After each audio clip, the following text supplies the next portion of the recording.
다음 주제 한번 보시겠습니다. 셀카 봉든 대통령 찡찡이와 TV 시청 찡찡이가 뭔지 잠시 후에 좀 알아보겠습니다. 대통령 어제 100일 취임 기자회견을 했고요. 오늘은 소소한 얘기, 백악관에서 100일 동안 어떻게 살고 있는지를 공개했습니다. 어떤 얘기인지 한번 들어보시겠습니다. 시간이 나면 이 관저 주변을 우리 마루 또는 토리, 찡찡이하고 함께 이렇게 또 산책을 한다든지, 찡찡이는 또 함께 TV 뉴스 보는 걸 좋아합니다. 그런 시간이 좀 행복한 시간이죠. 저는 이니 별명 좋아요. 근데 이니 하니까 훨씬 더 친근하게 느껴져서 좋고요. 뭐 수기도 제가 옛날에 그렇게 부르기도 했으니까 그것도. 네, 허 교수님, 이제 문재인 대통령이 이제 청와대 생활을 공개한 셈인데 저는 참 재밌었던 부분이 사실 찡찡이가 고양이잖아요. 네네. 그런데 뉴스를 같이 본다고 하더라고요. 이제 대통령이 뉴스를 볼 때 대통령이 이제 가슴 위에 딱 올라와서 앉는 그런 사진이 공개가 됐죠.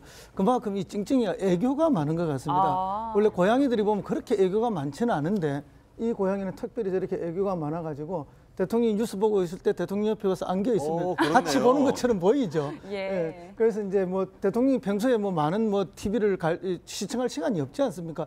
뭐 저녁에 퇴근해서 9시 뉴스 정도를 볼 수밖에 없는 상황인데 그럴 때 이제 가까이 오니까 마치 고양이도 뉴스 좋아하는 것처럼 그렇게 말씀하시는데 사실은 뉴스를 좋아하는 것이 아니라 대통령을 좋아하는 거죠, 고양이. 예, 뭐 이니, 쑥이 뭐 이렇게 좀 뭐 화기애애합니다. 이렇게 뭐 좀 두 분이 잘 지내시나 봐요?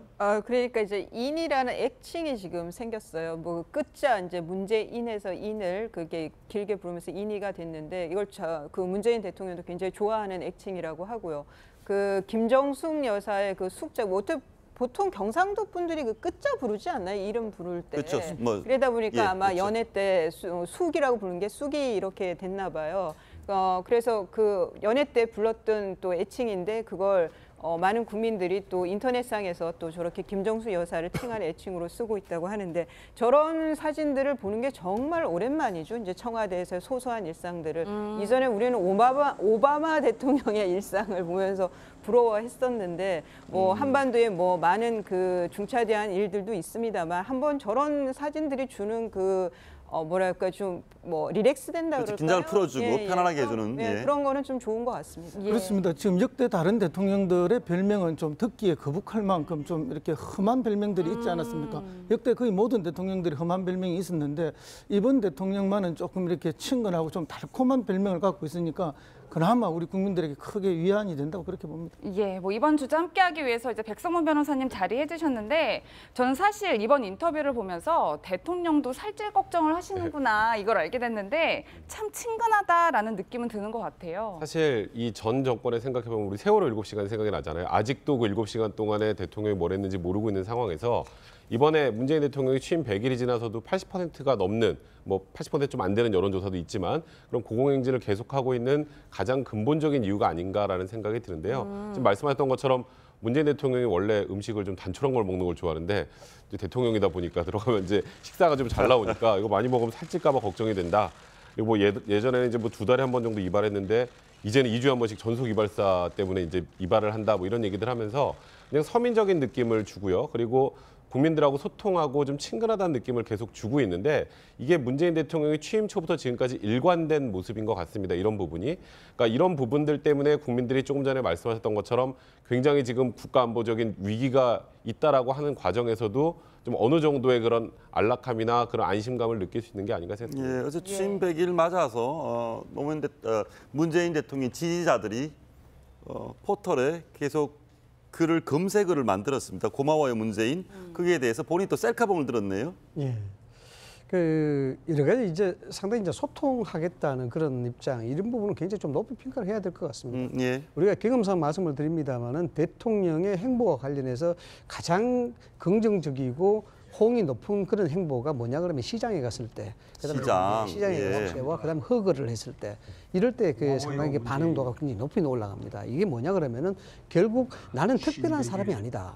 그리고 평범한 사람이다. 그렇기 때문에 국민은 대통령 국민의 편에 있다, 같은 편이다라고 이제 이야기하는 부분이거든요. 공감에 대한 부분이죠. 그래서 문재인 대통령은 취임 후에 이 부분에 대해서 상당히 신경을 많이 쓰는 것 같아요. 셀카봉을 들고 사진 직접 찍는 모습이라든가 이런 것들이 국민들이 하는 모습과 대통령이 나로서는 똑같은 그런 입장이 있기 때문에 여기에 대해서 같은 눈높이에서 공감하고 그 공감을 통해서 감동을 주겠다라는 그런 정책적 의지 그리고 국정 행보에 대한 의지를 분명히 드러내는 행보다 이렇게 설명을 할 수가 있습니다. 예, 그럼 이제 뭐 오늘 이야기를 해보면 오늘 김대중 전 대통령의 서거 8주기 추도식이 열렸는데요.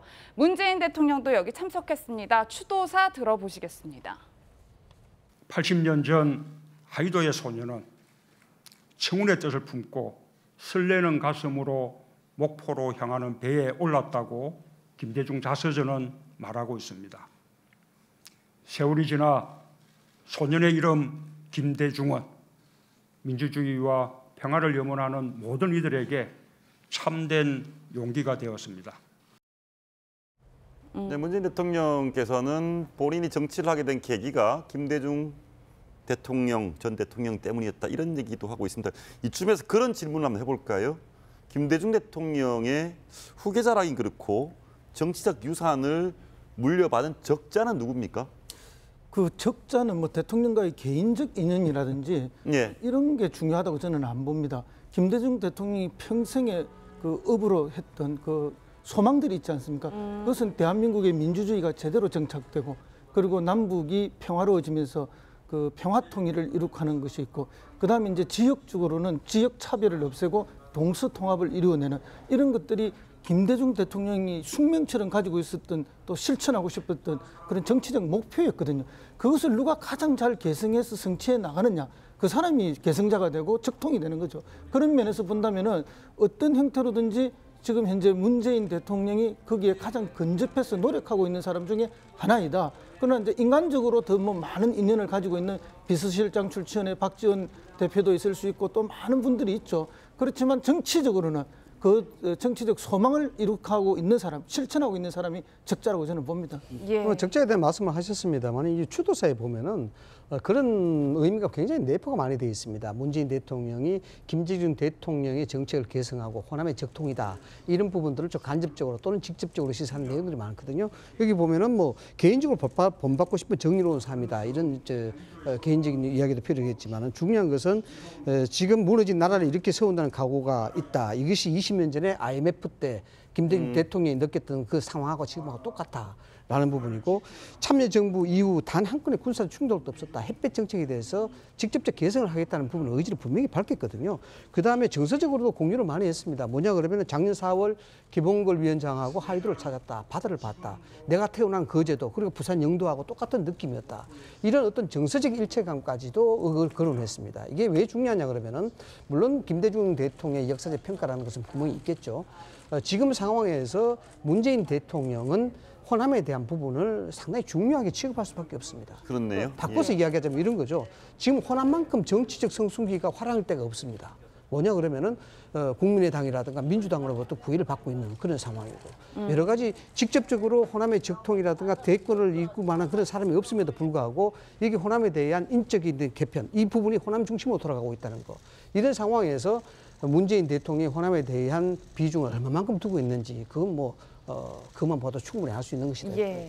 이 변호사님 오늘 추도식에서 또 묘한 장면이 하나 나온 게 이제 안철수 전 대표도 추도식에 참석을 했단 말이에요. 그런데 저는 지난해 추도식이 생각이 나는 게 지난해에만 해도 문재인 대통령과 이제 안철수 전 대표가 이렇게 이제 나란히 앉아 있었는데 예, 눈을 감고 뜨고 표정은 담담합니다. 예, 그런데 오늘은 대통령과 전 대통령 후보 신분으로 만났네요. 그래서 정치인들에게 낙선은 거의 저승길과 같다라는 말이 있는데 뭐 워낙 이제 신문 차이가 많이 나고 지금 또 안철수 전 대표의 경우에는 전당대회 이제 대표로 다시 대표 최고위원이 되겠다고 나왔지만 또 이런저런 그 반대 의견들도 많고 해서 마음고생을 많이 하고 있을 텐데요. 글쎄 안철수 전 대표에게 할 수 있는 덕담이라면 인생사 세웅지마다라는 말씀밖에 드릴 게 없네요. 예. 네. 어쨌든 좀 전에도 말씀하셨지만 DJ 김대중 대통령이 적자 얘기에서도 호남을 잡아야 되고 안철수 전 대표 좀 많이 불편했을 것 같습니다 오늘. 많이 불편했고요. 뭐 호남을 고려로 해서 두 당이 그렇게 이제 지지 기반을 둘 수밖에 없게 그렇습니다만은 문재인 대통령이 그런 전략적 전술은 상당히 잘 하는 것 같아요. 뭐냐 그러면은 뭐 TK권에 대한 공약도 그렇고 지금 호남권에 대한 공약도 그런데 호남권에 대한 공약 자체는 공약이기보다도 이 지지도를 고착화시키는 게 굉장히 중요한 부분이거든요. 이 부분이 개인적인 생각을 전제로 말씀을 드리자 그러면은 실질적으로 5.18 광주 민주화 운동에 대한 부분을 이야기했던 거 이런 것들은 종결적 의미로 이야기하지 않고 진영적으로 이야기했단 말이죠. 이 부분들이 실질적으로 문재인 정부에 있어서 호남의 지지도를 계속 이어가게 하는 하나의 동력이 될 수 있다는 점에서 상당히 예의주시할 필요가 있다라고 봐요. 예, 알겠습니다. 오늘 대통령께서 취임 100일 인터뷰 하셨는데 소소한 인터뷰를 하셨습니다. 근데 소소한 불편함이 있는 것 같습니다. 어떤 불편함인가요? 청와대 주변 효자동이라는 동네가 있습니다. 그 동네에서 있었던 일입니다. 들어보시죠. 청와대와 가깝다는 이유로 전국에서 모여든 사람들이 하루에도 수차례 기자회견, 장기 천만농성, 대규모 행진 등으로 인도를 점령하고 고성능 앰프의 소음으로 우리 주민들을 힘들게 하고 있습니다. 정작 힘들고 고통받는 사람은 이곳에 살고 있는 우리 주민들입니다. 이제는 제발 마을의 평온을 유지하며 안전하게 살고 싶습니다. 네, 뭐 사실 대통령이 이제 시민들의 목소리를 듣는 차원에서는 긍정적인 평가를 얻었는데 정작 거기 사는 분들은 좀 불편함을 느끼시는 것 같아요. 그러니까 집회 시위의 자유라는 것 자체가 헌법에 보장된 기본권이죠. 그런데 아무리 헌법에 보장된 기본권이라고 하더라도 무제한적으로 인정이 될 수 있는 건 아닙니다. 다른 사람에게 피해를 주지 않는 한도 한에서 본인들의 목소리를 내야 되는데 지금 최근에 효자동에서 일어난 집회만 241건이라고 하니까 진짜 보시면 뭐 친박 집회부터 시작해서 금속노조 집회부터 그러니까 지금 촛불 집회를 지나서 이제 이 정권이 탄생하고 50년 만에 이제 청와대 앞길을 개방하고 나서 저 앞에 이제 저렇게 집회 시위가 많다 보니까 효자동 주민들이 오히려 역으로 침묵 시위를 하신다고 합니다. 한 80분 정도 모여서 여기 굉장히 오래 사신 분들이 제발 우리도 좀 조용히 좀 살자. 이거 어떻게 됩니까? 예. 본인들 목소리 내는 건 좋으나 마을 주민들에 대한 피해는 최소화하는 방법을 고려하지 않고 본인들의 목소리만 내는 건 사실 이런 목소리를 내는 이유가 정책에 반영해달라는 거잖아요. 아주 간단하게 말하면. 그런데 이게 오히려 지역 주민들의 폐해만 가게 된다면 본인들의 목소리도 들리지 않는다는 것 명심하셔야 될 것 같습니다. 예. 네, 그런데 우리가 저 곳을 개방하게 된 문재인 대통령이 개방하게 된 이유는 국민과 가까이 다가가고 소통을 하겠다는 거 아닙니까? 그런데 소통보다는 정작 저런 피해만 발생을 합니다. 그 빛이 있으면 그림자가 있다는 이야기 있지 않습니까? 어떻게 됩니까? 그러니까 저곳이, 막아야 됩니까? 예, 저곳이 어느 곳인가 하면은 어제 그 기자회견을 했던 영빈관 앞에 그 청와대 분수광장이라는 데가 있습니다. 거기가 시위하기가 가장 좋은 데입니다. 거기에 먼저 와서 다른 분들이 차지하고 있으면 뒤늦게 오시는 분들은 거기를 못 가니까 그 들어가는 입구 길에서 해야 될 거 아닙니까? 그것이 이제 효자동의 주민들이 살고 있는 공간이 되고 상업을 하고 있는 공간이 되는 것이죠. 그러다 보니까 이제 저런 불편함이 자꾸 생기는데요. 어쨌든 정권 초기에 뭐 민원도 많이 들어오고 또 저는 시위도 많이 옵니다. 근데 시간이 조금 지나면 진정되는 과정은 있지만 여전히 좀 이렇게 지속될 거라 봐서 청와대 측도 어떤 대안을 한번 마련해보는 것이 필요하지 않겠느냐 그런 생각이 듭니다. 예, 이 변호사님 실제로 저는 이제 효자동 하면 굉장히 조용하고 좀 평온했던 곳으로 저 기억이 나는 게 사실 효자동 이발사라는 영화가 나올 맞습니다. 영화도 정도로 있었죠. 역사도 있고 좀 대통령들과 인연이 있는 곳이잖아요. 그러니까 효자동이 지금 이제 서울에서 청와대에서 제일 가까운 곳이 이제 효자동이죠. 청운동하고 그러다 보니까 거기에 이제 이발소에 박정희 전 대통령이 다니면서 인연을 맺은 얘기가 저 효자동 이발소인데 저 주연도 송강호 씨였어요. 지금 그 그렇군요. 택시 운전사로 지금 천만 관계를 가고 있는. 근데 이 그러니까 아까 백 변호사님 말씀대로 집회 시위의 그 권리도 그 기본권도 헌법에 있지만 주거의 평온 그리고 그거에 따른 행복 추구를 할 권리도 헌법에 또 있는 거거든요. 그러게요. 그래서 예. 법원에서 집회 시위에 대한 이런 그러니까 그 관할 경찰에서 이렇게 그 허가를 해줄 때 좀 그 방법을 좀 제한하면 어떤가. 인원도 제한하고 그다음에 이 시간도 뭐 야간에는 하지 말고 주간에 몇 시간만 하게 하고 좀 뭐 1인 시위라든가 최소 인원의 좀 뭐 침묵 시위 같은 뭐 그런 걸로 좀 방법을 제한하면서 저쪽만이라도 워낙 많으니까 저기 집회 시위가 그런 그 운영의 묘를 좀 써야 되는 것이 아닌가 하는 생각도 드네요. 예.